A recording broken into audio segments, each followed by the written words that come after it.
네, 안녕하세요. 신사동 트레이더입니다. 저희는 주식 현물, 코인 현물, 코인 선물까지 모든 투자 상품을 좀 섭렵하고 있는데, 어저께 영상에서는 코인 선물 수익 났을 때 저희가 어떻게 대응을 하고 있는지에 대한 부분을 좀 강조하면서 영상을 찍었다면, 오늘 영상에서는 지금 시장에서 눈여겨봐야 할 것들을 좀 일목요연하게 설명을 드리면서 시청하시는 분들께서 어떤 것을 집중하셔서 보셔야 되는지 그 부분을 제대로 짚어드리도록 하겠습니다.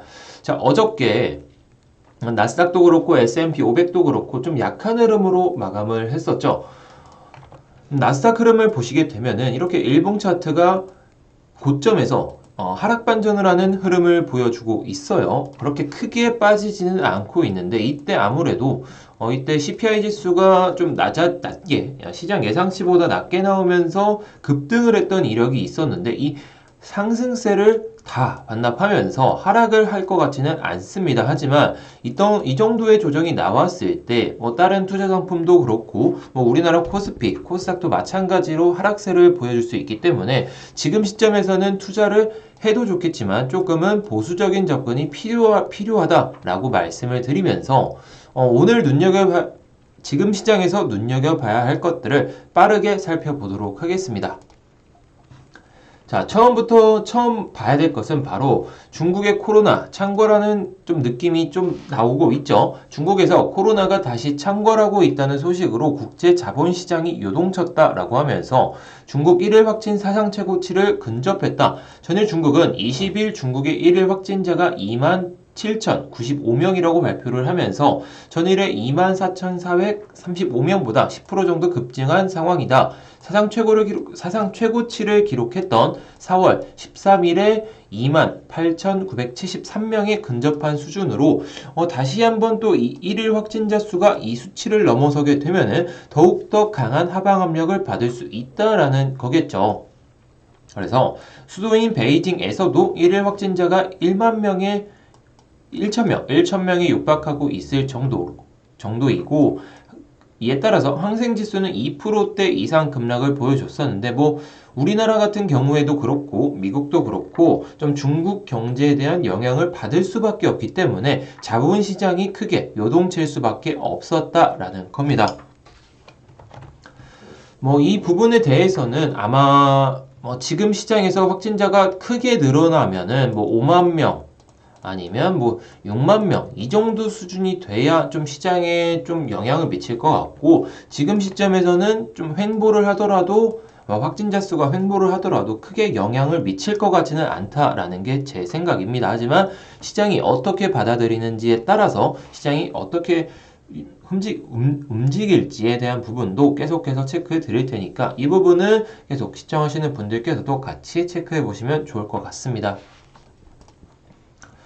자, 그래서 두 번째로 눈여겨봐야 될 것, 미국 CPI 지수인데 10월달 CPI 지수는 좀 발표가 돼가지고 7.7% 나오게 됐었는데 올해 한 해 계속해서 상승했던 CPI 지수가 꺾이고 있죠. 꺾이고 있는데 이게 시장 예상치보다 하락을 했을 때 급등이 나오듯이 나스닥이 급등이 나왔던 그 이력이 있잖아요. 7에서 8% 정도 급등이 나왔던 이력이 있던 만큼 시장 예상치보다 하회를 했을 때 더욱더 큰 상승 효과를 보여줄 수 있다라는 거겠죠. 그래서 일단은 10월달 CPI 지수가 발표는 되고 나서 이렇게 시장이 다시 한번 또 올라와 줬었는데 지금 시점에서는 중요한 게 바로 기준금리가 인상이 될지 아니면 유지가 될지라는 거겠죠.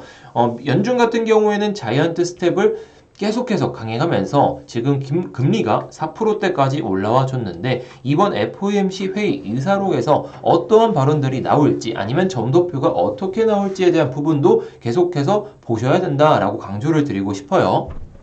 그래서 일단 미국 CPI 지수 같은 경우에는 11월 달 CPI 지수가 12월 달에 발표가 될 때 어떻게 나올지에 대한 부분을 잘 살펴보셔야 되겠습니다. 지금 일단 계속해서 꺾이고 있기 때문에 이 꺾이는 하락세가 유지가 될지 아니면은 다시 한번 또 반등이 나올지 이 부분에 대해서는 좀 체크해 볼 필요성이 있다라는 겁니다. 자, 그래서 아까 말씀드렸듯이 지금 미국 중앙은행 기준금리 같은 경우에는 자이언트 스텝을 4번 연속 하면서 지금 4%대까지 올라왔죠. 역대급 상승세를 보여주고 있는데 기존에는 제로금리 수준에 머물렀기 때문에 그 폭이 더 커 보일 뿐이지 원래 정상 수준으로 돌아오고 있다라는 거겠죠. 이게 인플레이션에 대한 부분이 강조가 되고 있기 때문에 계속해서 이런 부분이 인플레이션에 대한 부분이 강조가 되면서 이 기준금리가 올라와 줬기 때문에 과연 이 기준금리가 꺾일지, 왜냐하면 CPI 지수가 꺾이고 있기 때문에 인플레이션 둔화에 따른 기준금리가 과연 상승할지 아니면 하락할지에 대한 부분은 계속해서 체크해 보셔야 되겠다라고 말씀을 드리고 싶어요. 그래서 모든 분들께서는 일단 기준금리가 인상이 되거나 유지가 되거나 하락을 하거나 이 부분에 대해서만 좀 강조를 하면서 말씀을 하고 있는데 제가 봤을 때 중요한 것은 바로 점도표입니다. 제가 이렇게 말씀을 드리면 점도표가 상당히 중요해요. 점도표라는 것은 이 사람들이 있잖아요. 1부터 10이라는 사람이 있어요. 뭐 A라는 사람이 있고 피터, 뭐 브라운, 뭐 이런 사람들이 있는데 이런 사람들이 2022년에 기준금리가 이 정도 수준에 도달했을 때 적정 수준이다 라고 생각을 한다는 것이 바로 점도표라는 겁니다. 그래서 2022년에는 지금 거의 4%대부터 4.5%대 수준, 보이시죠 옆에? 이 수준에 육박하는 게 올바르다라고 생각을 한다는 겁니다. 간단하게 설명드리면 그런 거예요. 간단하게 설명드리면 이렇게고 2023년에는 거의 4.25%부터 5%까지 유지가 되어야 된다라는 의견이 많다라는 거겠죠. 그리고 나서 이제 2024년에는 대부분 3.25%부터 4%까지 조금은 하향하는 그런 느낌을 하향하는 그런 흐름을 보여주고 있죠. 그리고 2025년에는 이렇게 낮아지고 있고 올해 지나서는 올해 롱걸런 오랫동안 지났을 때는 적정 수준은 2.5%대에서 2.25% 이 수준을 유지해야 좋다라는 거겠죠. 물론 이 정도 유지됐을 때에는 인플레이션이 조금 더 둔화가 됐을 때 이런 흐름이 나온다는 것이고 지금 시점에서는 인플레이션이 크게 올라왔다가 CPI 지수가 올라오면서 인플레이션에 대한 우려가 좀 강하게 들어서면서 기준금리가 많이 올라섰다고 한다면은 조금씩 둔화될 가능성을 보고 이러한 점도표가 나오고 있다라는 것을 한눈에 볼 수가 있다는 겁니다. 그래서 약간 거는 9월달 FOMC 의사록이었고 이거는 6월달 FOMC 점도표예요. 점도표에서는 아까와는 조금 사뭇 다르죠. 대부분 이 수치보다 조금은 올라갔어요. 조금씩은 올라갔기 때문에 조금씩 올라왔던 수준에서 과연 11월 FOMC 의사록에서는 이 점도표가 어떻게 나올지에 대한 부분이 상당히 중요하다라는 겁니다.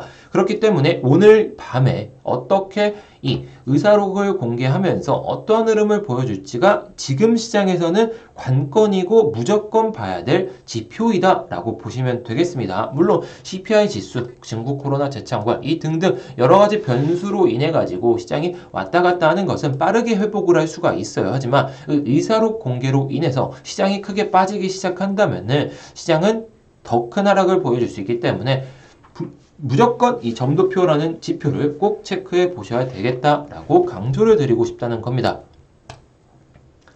자, 그래서 지금 봐야 될 것 중에 하나를 좀 기사로 가져왔는데 미 연준 인상, 기준금리 고점 상단 4.75에서 5%가 타당할 것이다.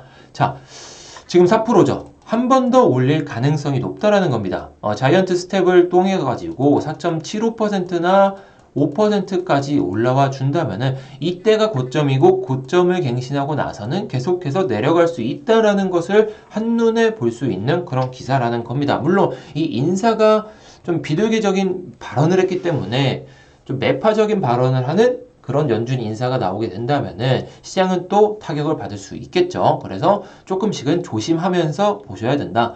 경제가 예상대로 진행된다면 0.75에서 1%포인트 추가금리 인상이 타당할 것으로 본다라고 밝혔고 더 많은 인상 조치가 필요하다는 점은 분명하다. 하지만 인플레이션 상승을 억제하기에는 지금 수준에서도 충분할 것이다 라고도 밝혔습니다. 그래서 최종적인 금리 상단으로는 4.75에서 5% 수준이 적절하다고 본다는 의미다 라고 나와 있습니다. 그래서 과연 기준금리가 인상이 될지 아니면 유지가 될지가 상당히 중요한 시점이라는 것인데 제가 봤을 때는 인상의 가능성이 한 58% 정도, 유지가 될 가능성은 한 42%라고 봅니다.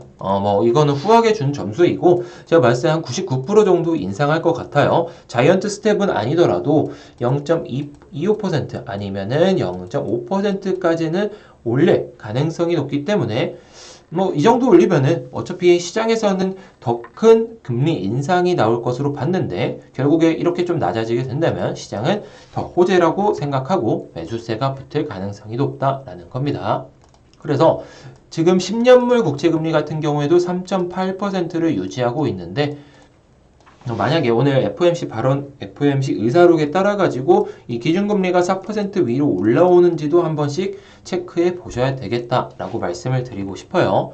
그리고 나스닥은 조금 빠지고 갈 가능성이 높기 때문에 한 11,400포인트 선, 이 수준에서 조정이 마무리되지 않을까 이렇게 보고 있고, 지금 봐야 될 것 중에 하나가 또 원달러 환율의 반등이겠죠. 지금 1320원대 이하까지 내려간 다음에 다시 1360원대까지 돌파하고 나서 지금 1353원 수준에서 유지가 되고 있는데, 이 하락세를 만회할 만한 상승이 바로 나오지는 않겠지만 조정 나오고 나서 1400원대를 다시 회복한다면은 우리나라 주식시장뿐만 아니라 미국 주식시장도 조금은 휘청거릴 가능성이 높기 때문에 지금 원달러 환율에 대한 부분도 꼭 보셔야 된다라고 말씀을 드리고 싶어요. 그래서 원달러 환율의 반등은 별 2개 정도의 중요성을 가지고 있다라고 말씀을 드리고 싶습니다.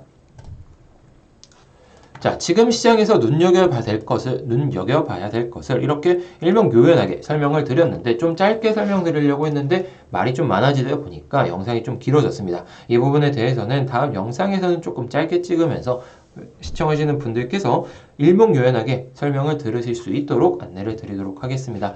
자, 오늘 새벽 FOMC 의사록이 공개가 됩니다. 2022년 기준금리가 어떻게 마무리되는지가 딱 나올 수 있기 때문에 오늘 밤에는 꼭 이 부분에 대해서는 또 꼭 눈여겨보시면서 내일 시장 한번 또 대응하시거나 아니면 오늘 시장부터 잘 대응하시기 바라겠습니다. 네, 이것으로 오늘 영상 마치도록 하겠고요. 저희는 주식 현물, 코인 현물, 코인 선물 등 여러 가지 투자 상품을 취급하고 있는 신사동 트레이더였습니다. 오늘 영상 시청해주셔서 감사합니다.